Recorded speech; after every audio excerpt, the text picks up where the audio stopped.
Hello, everybody, and welcome back to Not Quite the Witching Hour, this new show with me, Thomas Sheridan. And this is my second guest that I've had on the show so far, and this is my old friend Neil McDonald. You know him from all the years. Well, yeah, we've worked together about 4 or 5 years at this point, from the conferences, talks online. We've done some books and some films together. Neil is in the middle of launching a new stage in his work, and it's been heralded by this book that he's just released called In Search of Ancient Wisdom. And I actually I read it over 2 days and I finished it yesterday. And yeah, it's really good. What I liked about it is it's kind of like an addendum to your regular work, kind of, with some new bits put into it. So it's a really good kind of, I like these kind of magazine format type books. So it's got that kind of thing going on. And so tell us, I know it leads to something. It's a means to an end, not just the book by itself, although it's a very useful book for info and stuff. Tell us about this and what it's about, where it came from, and what it's leading to. Suppose it's like the end of a life's work, really. Um, that's in the Western mystery tradition, but that's kind of the second portion of the book. But the part is it's a bit like something that I've been thinking about all my life. Really, this idea of there's rich people who seem to have no problem getting everything they want in life, wealth, riches, happiness, all this sort of stuff. And then there's the poor people that never seem to get anywhere. And I suppose in a way, it's that those books that we did, we never spoke about this, but there was always that in the background, wasn't there? They were always kind of answering this sort of question. And so what I decided to do was to look into it and look at a few examples of people and organizations that have managed to get massively rich from nowhere at all and go through all their cases um, as as a study really into why this happens. And after that, I went into I sort of said, okay, well we're doing that. That's like the best case scenario, but let's have a look at what we do know. So the second half of the bus. Second half of the book is really what we do know as far as the ancient mystery system, which I've trained in. And then that leads on to online courses, which if people want to, they can follow, you can carry it on like that. So it's pretty much, like I say, a life's work. And the way things are in the world at the moment, I think everything like this is going to help, don't you think? Yeah, I've often had that feeling too that these aristocrats, whatever you want to call them, they seem to have a code that allows them to glide through life easy, as if like all the inhibitors that ordinary people face, they don't face at all, as if they've discovered some secret that was probably rooted in some, like I said, ancient wisdom tradition, and they've hoarded it for themselves. I think you've mentioned things like the Knights Templars and other groups in here, and I think there's a lot of truth to that. I think they have the knowledge that we have to kind of we don't have. Yeah, I mean, a lot of these sort of magical traditions are based, as far as I'm concerned, on the subconscious mind tapping into sort of the collective consciousness, all that sort of thing. And I think a lot of it is what you're told when you're young, because I know that growing up sort of council estate sort of type working class background, you're not allowed to really envision yourself, or in the late 60s, early 70s when I was at school. You were sort of keeping your place, don't get above your station, who do you think you are? You're told that you have to stay down. When people that I've met that have been to public school or Eton, and they're told from day one, you are the best, you are the elite, you are, you're here to rule, you're the most important people. So that is so embedded in their subconscious. And I'm wondering, I mean, there's more to it, obviously, but I'm wondering now whether it is that thing that you just cannot get over what you've been what's been indoctrinated into you when you were young. But yeah, what do you think about that idea? Oh, I think there's an awful lot of truth to that. I don't think that was a problem most so much here in Ireland. But I definitely saw it in my cousins in England and Birmingham, who were all like from similar backgrounds to you and me and aren't from Birmingham. And I can Liverpool. I can remember one of my cousins from Birmingham distinctly saying something like, "Oh, only snobs have money," Mm. or something like that. And I was like, I can remember my cousin later on saying to me, I was going, I said, look, I want to get rich. I told him that, like, I want to make money. And he goes, oh, you don't want to be a sellout. And I'm like, that was a very British thing. I guess when Mm. Ireland got independence, they wanted to wipe the British class system out. But we still had it in a different way here. But one of the things that I think always drove that home for me was I can remember among family members, like one's older than me, maybe, like my parents and my aunts and uncles, a lot of them would be terrified to go into a restaurant because they wouldn't know which fork and knife to use during different courses. Mm. And I can remember I never really thought about it until I went to work live in America, and people there just have one knife and one fork and they just eat like that. And it's just Yeah, yeah, yeah, yeah. dawned on me that that was a kind of black magic to keep them out Mm. of the restaurants because they didn't know the protocol on using cutlery.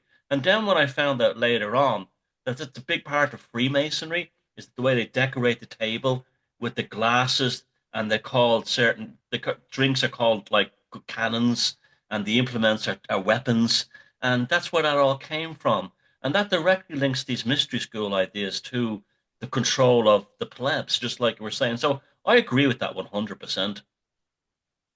Yeah, I think it really is the case. Um, so it's a case of whether you can get over it. I think you can, but I mean, I think the thing about restaurants, we never ever went to a restaurant. I don't think while I was growing up, it just was not something we ever did.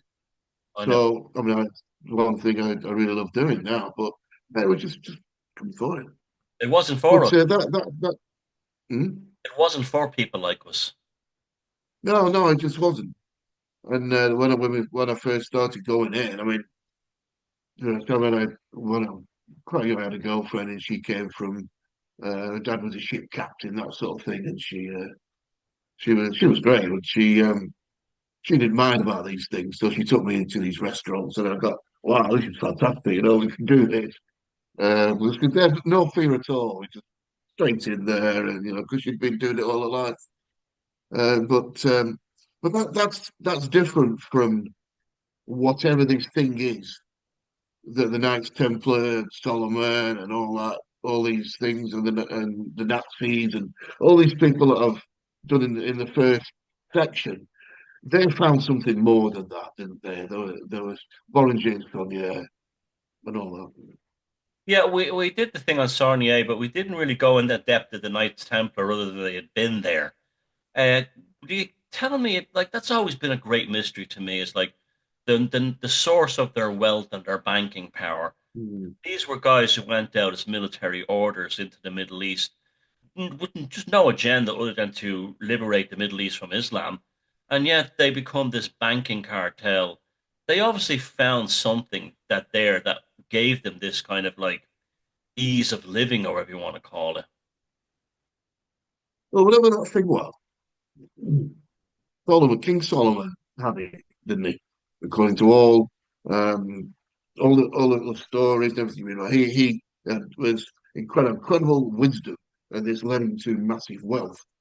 And so he discovered something he could use, um, where he could control Asmodeus, blah blah blah, and he built temples and all that sort of thing, and and he ruled the country.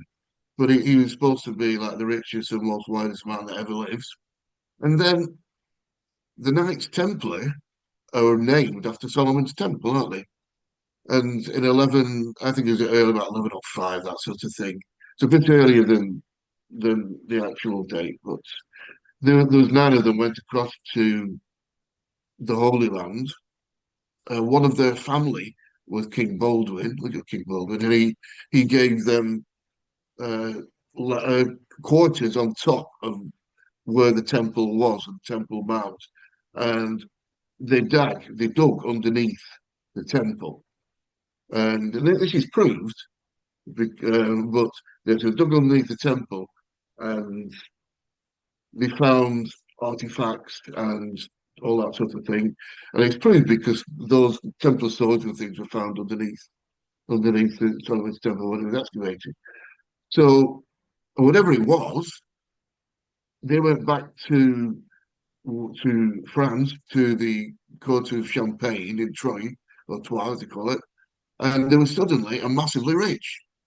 So there's a connection there between Solomon's a direct line connection between Solomon's Temple and the Knights Templars. They suddenly started building cathedrals and having first multinational concern.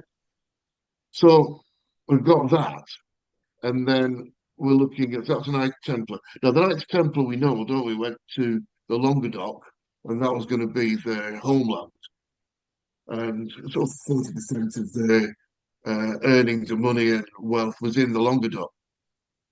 And Bertram de Blanchefort, who was the Grand Master of the Templars for 13 years early on, he was the Lord of Rennes-le-Château. So whatever the Knights Templars found, I'm thinking that well, it might have been books and manuscripts, probably was, I'm thinking, that they would have taken it there, wouldn't they? Because if that was going to be their homeland, where else would you take it? And then, of course, we have Boranger Saunier, the priest of his personal priest of the Blatchford family, who found something and suddenly became massively rich. So there's a line that goes right the way through. And then we know that the Nazis sent to the Ananiva and the other one, cutting out the name of, but they searched in that area and they found something below Montsegur, some whatever it was, and they took that back, and then suddenly the Nazis are massively powerful and massively rich.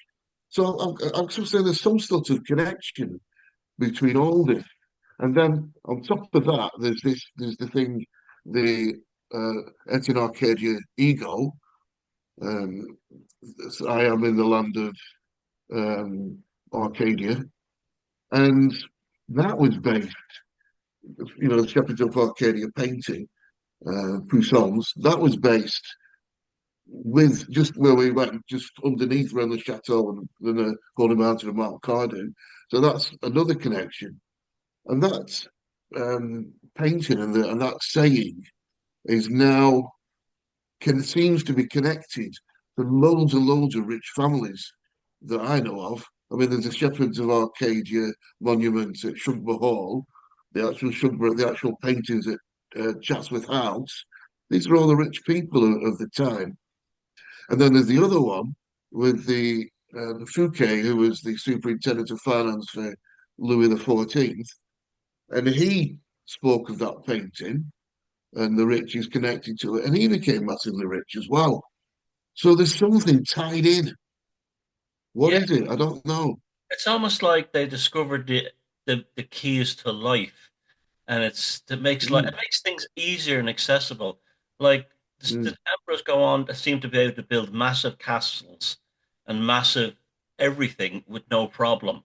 The same with the Third Reich, and they seem to be able to rebuild Germany overnight without having to go into massive debt and on and on. It's almost like when Jacques de Morlier was executed by Philip II of France for heresy. It was almost like the heresy was, how dare you discover how we're rich, how we got rich.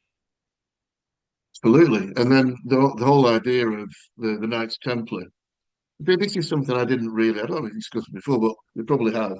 But I didn't really put the two things together to the Albigensian Crusade and the Knights Templar.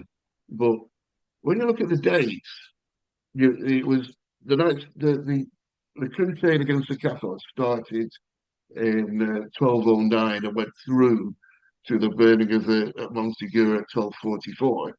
And then there were still Catholics left, but they moved into the mountains, to the forest. And the Inquisition took over, but it was still doing the same thing. It was still controlling the Languedoc. and the Knights Templar got disbanded in 1307. So if you're talking about the middle of the 1200s up to the end of the 1200s, 1307 is only a few years later. So it was as if I'm wondering whether they were really bothered about the Cathars that much, and what they really wanted was this land that the Knights Templar um, thought saw as a land of riches. It saw as Arcadia. That's an interesting idea. It does make sense when you think about it. The Cathars were just in the way, and Yeah, yeah, they invaded there, so there was an excuse. the heresy was a handy excuse to ethnically cleanse them and get the hands on the lands. That's quite plausible, I think. Now, this thing you're saying, like your life's work and stuff, this belief that if we can uncover, and I think to a certain extent, fellas like us have, like considering where we Yeah. started out in life and how the kind of amazing lives we had as a result, was sort of Oh, like yeah. slowly from an early age uncovering this stuff and things happening for us.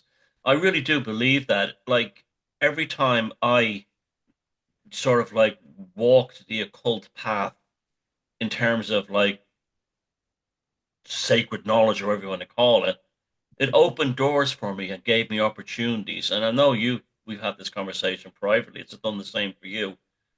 I, I that's why I like this book. You're kind of saying, well, we can have this too. It's there for us if we want it. And so tell us about that aspect of this. Well, that is something which I really do believe. I mean, it's something that's been part of my life for always, and I think you're the same. And there was like a need to um, move to find these spiritual vacuums to fill it, and that's kind of where it started for me. And I moved through Christianity, but quite quickly, I say, because although this is not the answer at all. Yep. And then I found a school, a mystery school to train with. And the good thing about the mystery school is you're not, it's not a cult. You're not expected to do anything. All you do is open your subconscious mind and learn the truths about the nature's truths, and sort of try and live with them. And you don't have to tell anybody. You don't have to do. You just for yourself. And this is what I've done all my life. And when you start working with it, like you say, these synchronicities open up, opportunities open up, and and that is kind of what's happened to me. Yeah, And I think anybody can do the same.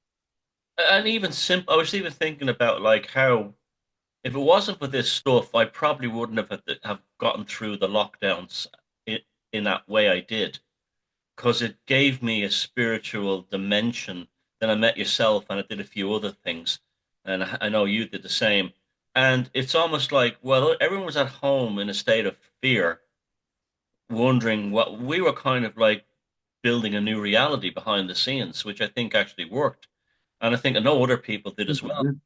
Yeah, we did. We did absolutely. Yeah, I mean, what an eye opener that was! I tell you.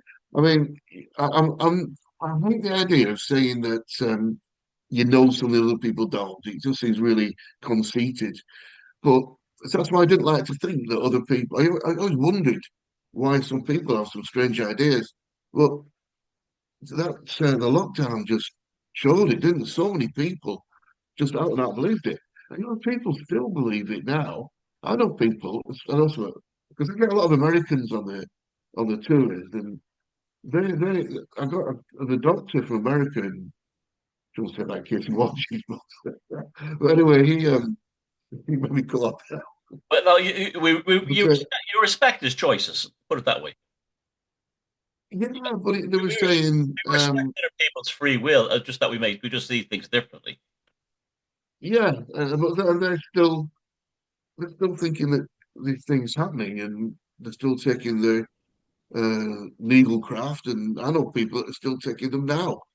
And that's good. And the other thing is, everything is still separated. Everything's like cult-like activity. The left and the right are separated into like war zones. I They know. didn't. I mean, when you were growing up, you were so not till just recently. you didn't speak of what you voted for. It was you went to the ballot box if you wanted to. I never did, and then but you were nobody asked you. It was your secret. It was respected, and now it's like daggers drawn. It's real hatred, Yeah, and I just don't understand that. So there's that aspect, and also other people are just like the the the truther types. The things they're coming out with now. This is another thing that really spurred me on because I couldn't. I've just let it rise over me all these years, but now they're just getting pretty nasty with it, and yeah. and the ideas are just stupid. I mean, Well, how did he get locked into these things? they're almost wrecking the real stuff. Some of the nutso stuff I have to deal with, and I'll get emails from people saying, "Well, Thomas, you don't know what you're talking about," and they'll give me this whole bullshit thing that they picked up, and I says, "Where did you learn this?" Oh, it was the last YouTube video I watched. Like they believe the last video they watched on YouTube, and then they think they consider themselves enlightened or they're not a sheeple. Well, that's exactly what they are. Of course, it is. I mean, and they're quite, and that's the annoying thing about it because you're trying to get some truth out, and they're just well, what's the Yeah. word? They Well, just it's squash like it out, don't they? it's like the stone circles, and they say that Stonehenge was only built in the 1940s. When Yeah, a very easy check shows you that those photographs are when they did the restoration to make it safe. But yeah. but when you say this online, and even if you say it like nonchalantly or politely, no, they're photos of the restoration. You get a laughing emoji, and and sometimes they'll call you the most appalling names. I know, and that's what I've been getting recently. It's, I mean, the last one I heard was Churchill never existed. I mean, what? And the problem is that they take, in fact, they'll say something that's true, and then they'll say that after it. And I think they've been fed these things. Oh, I do. Yeah, I agree. I Yeah. think like there's some sneaky NGO out there who invents Mm. these stories, these crazy notions, and you know to disrupt. See, I think it's happened because we're on the trail. I think we're sniffing really close to Yeah, the trail now. I'll give you an example before this cuts off. We'll come on the other side.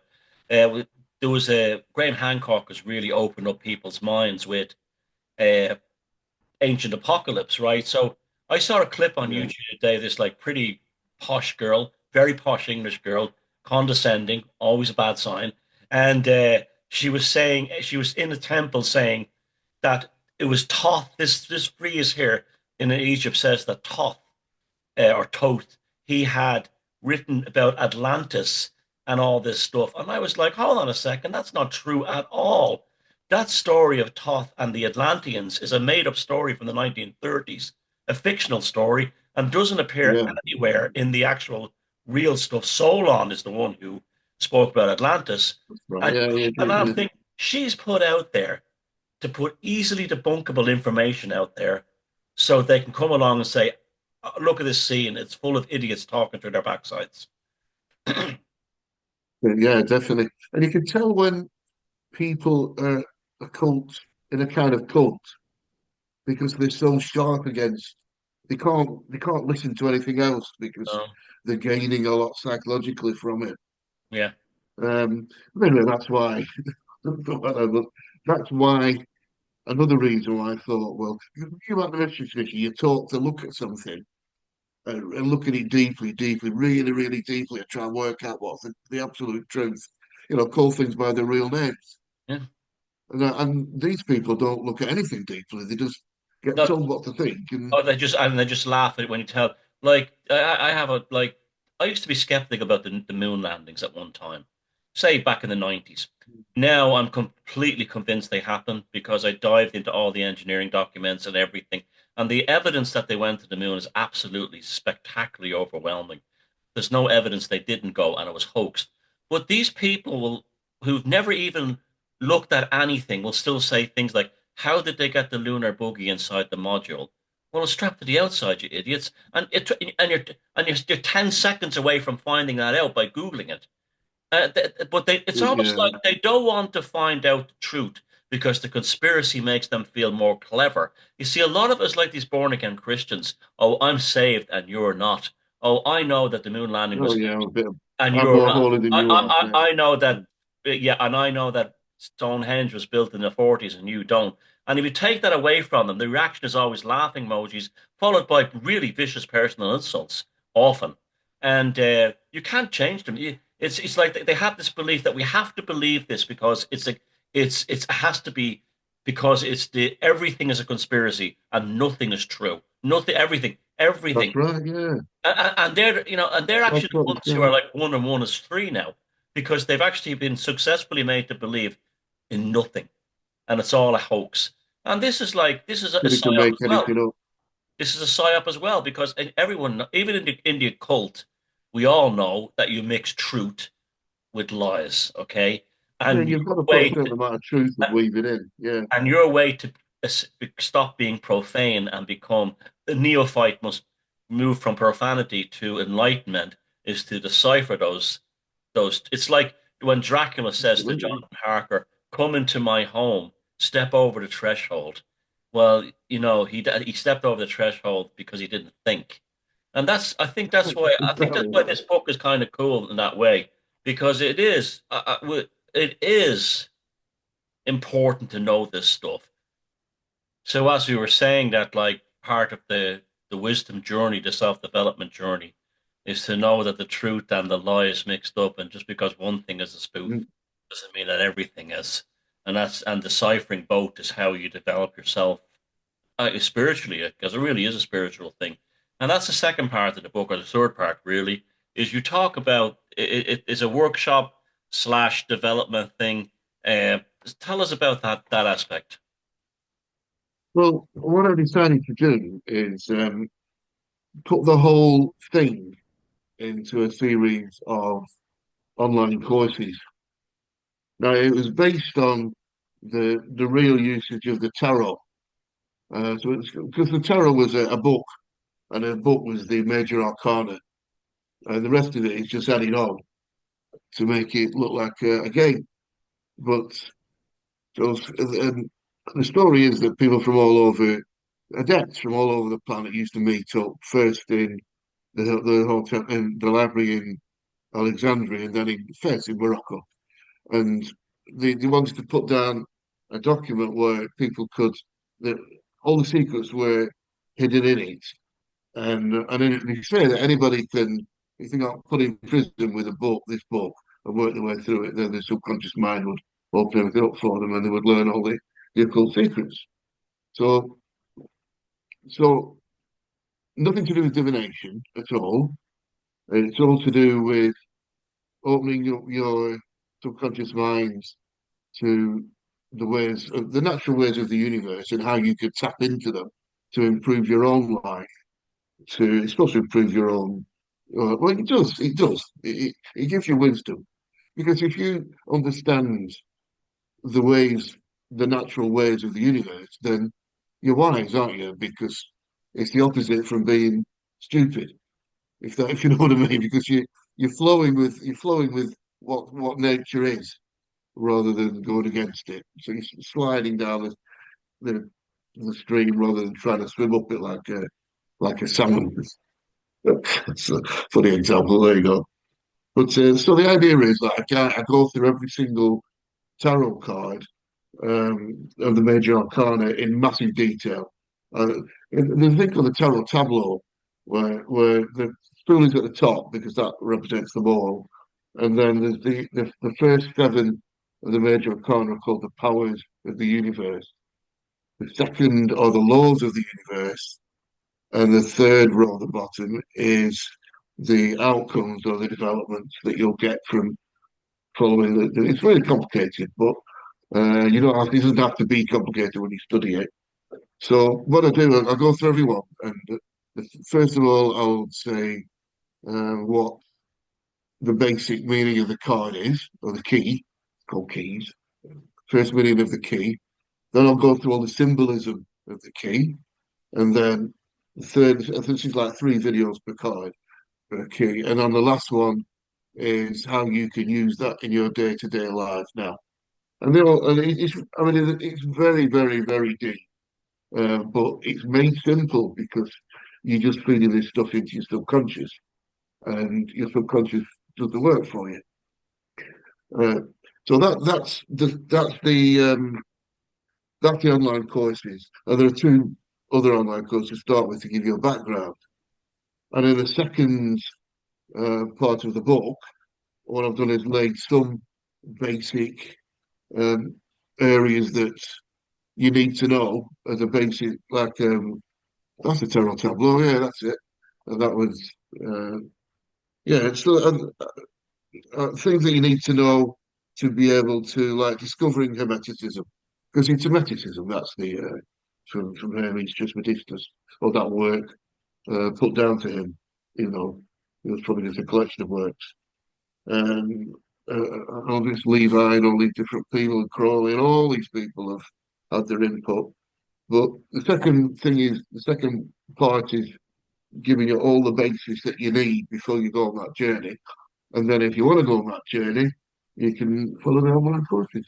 And the last section is like a companion to the courses. Yeah, it's a good And idea that's the book. using the tarot to do this because it's an excellent framework.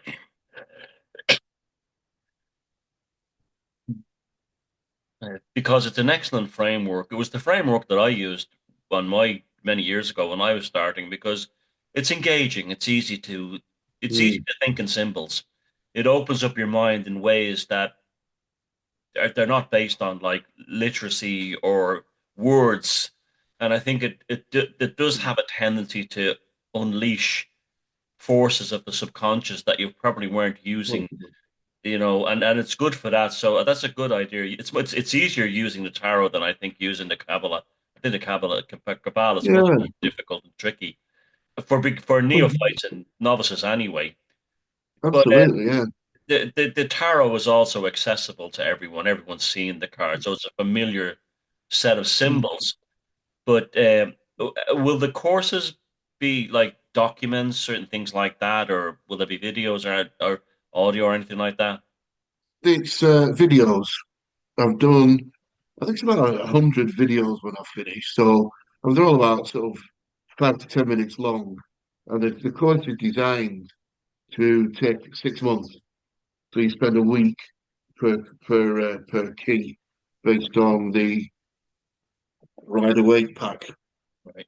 And it has to be a proper pack because if you get some of the new ones, there's no symbolism in it. It's just so you need to get one that the symbolism is still there, and a lot of it is still in the rider weight pack. So that's perfect for it. And like I say, you don't have to study hard. I mean, if you try to read Eliphas Levi and Crowley and all these Oh, people, it'd blow your it mind. would it would blow. And they Yeah. wrote to hide it as well, didn't they? Oh, big time. I mean, Crowley's magic and theory and practice, it's a huge troll, a lot of it. And it really is. And he was the master of that. He was the master of spinning the truth and the lie. But he was Yeah, right, but though, because, a lot of he was basically telling his followers, like, if you want to get into this world, you've got to learn to think for yourself. And I know I've heard people say, "Oh, it was a very selfish thing to do." No, it wasn't. He was telling people that like it's up to you at the end of the day. I think that's why I like the cover. You put our buddy Asmodeus from Rennes le Chateau next to the hermit. yeah, yeah, Yeah, yeah. so that That's was a right. thing that was a thing that we uncovered by throwing all the rule books out and starting again. And it was Of course we did. Yeah, it's a solitary path. You're not going to like there's not you're going to have to do the work yourself. But the thing is that having the framework, having the tools, it makes the doing the work a lot easier.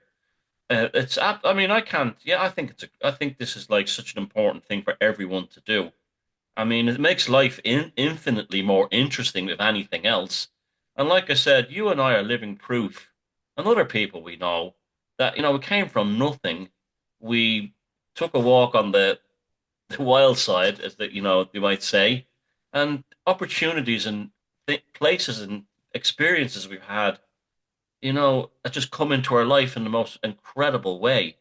And that's because we kind of, I think, when you go into the ancient wisdom occultic path, this is why the Christians and the Christian truthers are always like devil worship Satan, because they know they're afraid. They want people. It's the same thing as when they killed the Templars. They think want people to believe that this stuff is either devil worship or nonsense, but they don't want them to find out that the stuff actually works. You don't want you to realise that when nasty things happen, it's human beings that have done it. Mm, But that again is wisdom to really, you don't need the devil. yeah, If you've got human beings, um they're quite capable of doing some horrible things. And I've always said, no, you got to. I think if one thing they taught at school is for people to realize they've got a dark side and to accept it and try and work with it. yeah, So it's that's again is wisdom. But the good thing about hopefully what I've done is I've made it easy and and it's accessible to anybody. And I really do believe myself that anybody who follows this path can only gain a lot from it. It opens your absolutely. mind up, it opens up your Yeah. An example of this, we're going to go slow, we're going to go a bit off topic. We had a chat about this before the show started, but I do want to talk publicly about this with yourself as well. These strange drone things going on in New Jersey. wild, isn't it? It's Crazy. it's like it's remarkable. Now I know there's ways you can look at it. You can say it's Project Bluebeam or a government psyop, or but have you noticed how the media has everybody thinking it's either a government psyop or it's space aliens?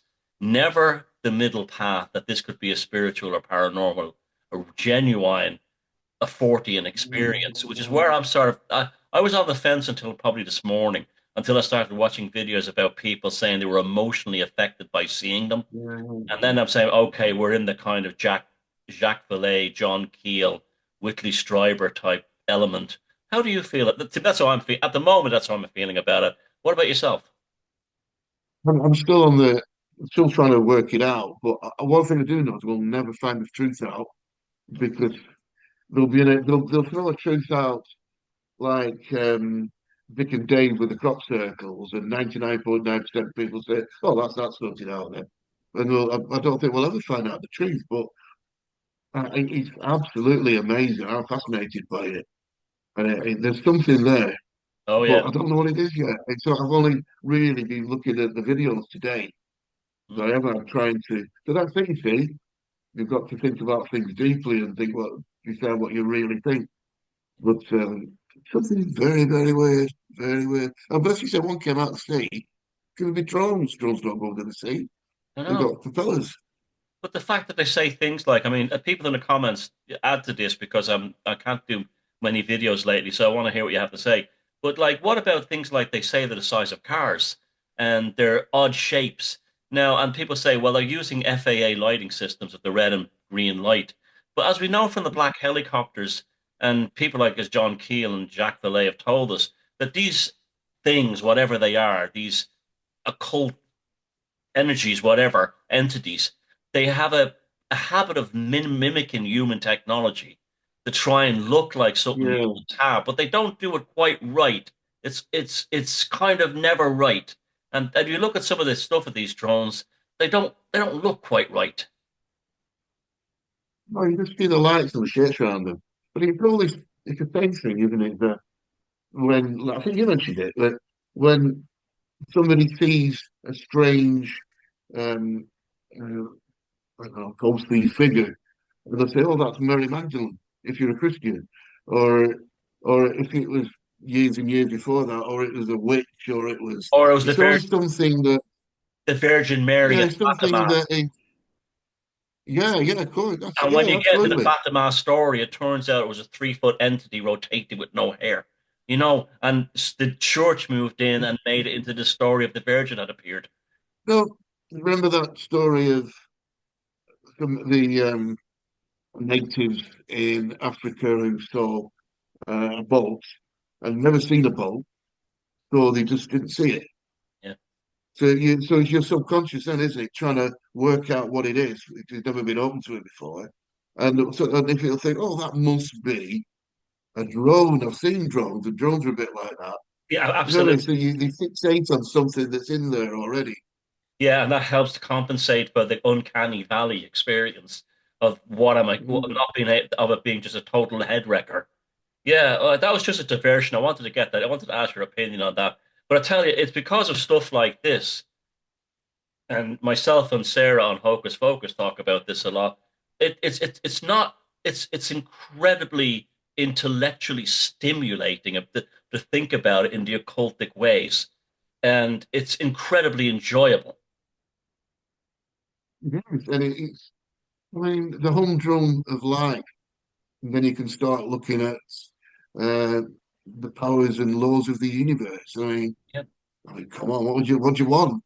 yeah, And especially if they're going to help you and spiritually advance you, they advance you on the physical plane, yeah, like here, because you can get more stuff, get what you want, basically, as long as you don't contract too stuff. But you also it advances you spiritually, and you it opens up, builds your personality, builds your charisma and your self belief, it gives you a life direction and all that. I mean, what would you prefer? yeah. I know there's football on a Saturday, but don't quite compete to me. I think in many ways you recapture the wonderment you had as a child, and it's with Yeah, you your yeah. whole life, and it's a beautiful feeling. So, how can people get access to the courses? Well, I'm not sure they've got as far as Amazon yet. They will be on Amazon. It just takes a little while. It might be, but I've got copies here, and so you can on megalithic tours.com. That's my website. Everything's on megalithic tours.com. So you go on there, you can find a book, just order it, and I'll put it in the post.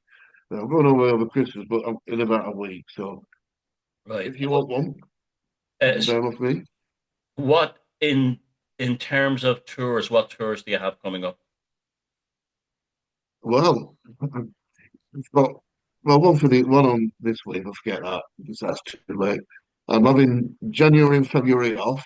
I decided to because we need to get lots of stuff done, and then starting in March, the timetable goes right the way through the year, and it's all on the website now.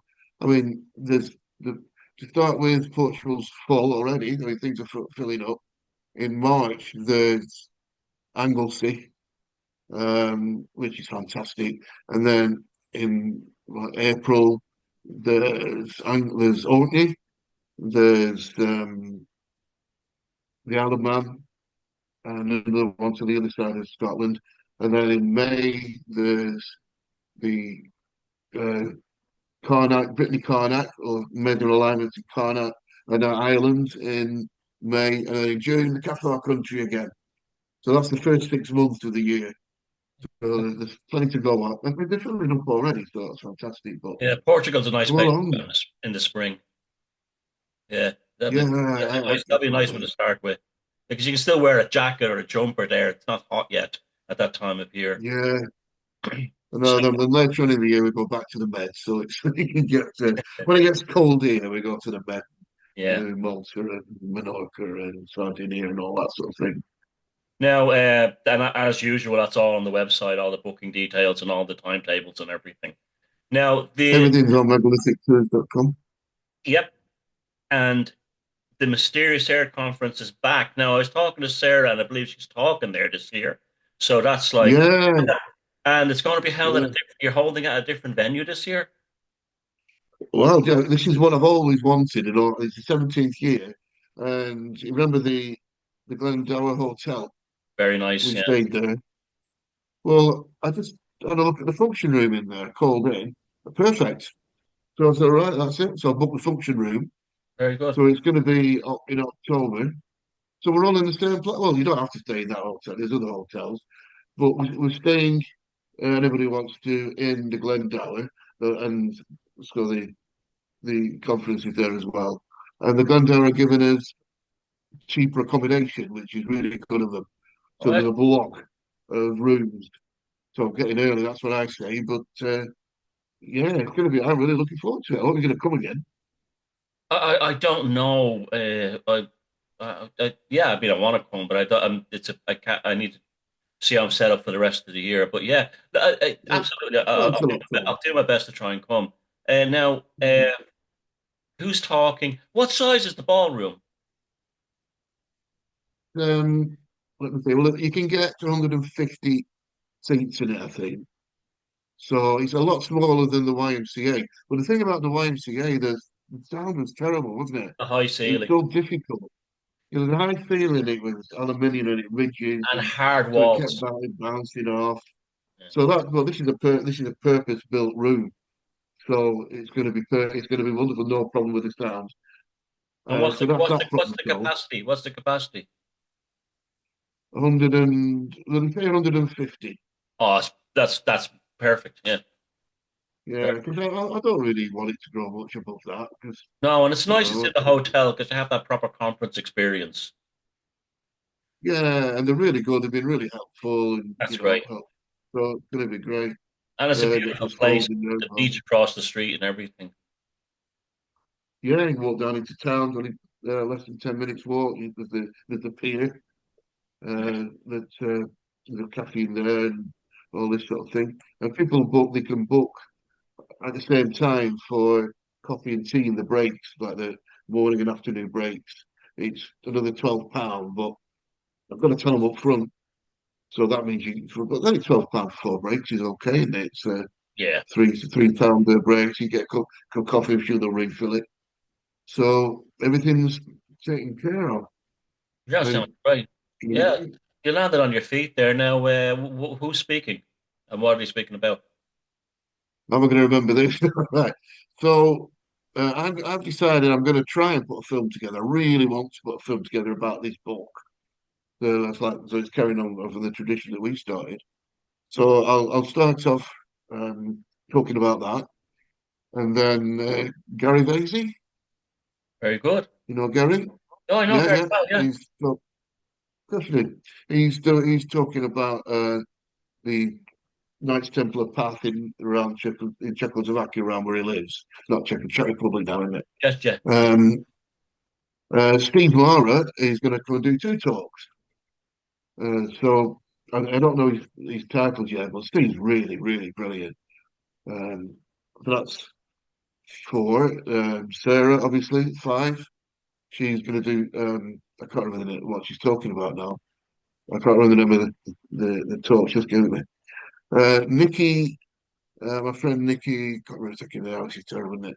But she's talking about um, um, Tolkien and how it fits into history and the history of Britain and that sort of thing and the island. So I we were talking to her one day, and it was all about it. She's coming out with all this stuff. I thought, wow, this is how did you learn all this? Because she works really hard. She's massively uh, deep study into Tolkien and it's actually and put it into history. So I said, you've got to do a talk on that, and she looked at it. So that's Nikki. I can't remember her second name. I know her really well. Wayne Gatfield has done a talk before. He's doing another one. He's the he's in charge of the Blavatsky, the Theosophical Society for Bolton around this area, and he's one of the chief speakers for the Theosophical Society. So he's going to do a talk about King Arthur, and um, so that's him as well. He goes in. The last one was Sir Gawain and the Green Knight, Yeah. and so it's like spiritual connection to the old ancient stories, and he was loved last time, so I've got him back. He comes a lot of tours as well, so he's coming on this one this weekend. And Peter Knight again, he's got a new book out, so I think that's the eight slots. Great I think mixture. it is. So Great yeah, mixture. Yeah. So I'm sure that'll be great fun. And yes, that's. I'm really glad you got the hotel thing sorted. That's a great. That'll really move it to the next level. In terms of. it's a boom. Isn't it? I really enjoyed the hotel. It was a nice one, wasn't It's a very nice hotel. And the staff out there were all really lovely and everything. It was a beautiful hotel, actually. So, in search of ancient wisdom, everything is on the website, on the on your Megalithic Tours website. I'll put that up along the bottom. So, in search of ancient wisdom, joining the canon of numerous books you've written by this point of view, this stage of the Right game, now, yeah.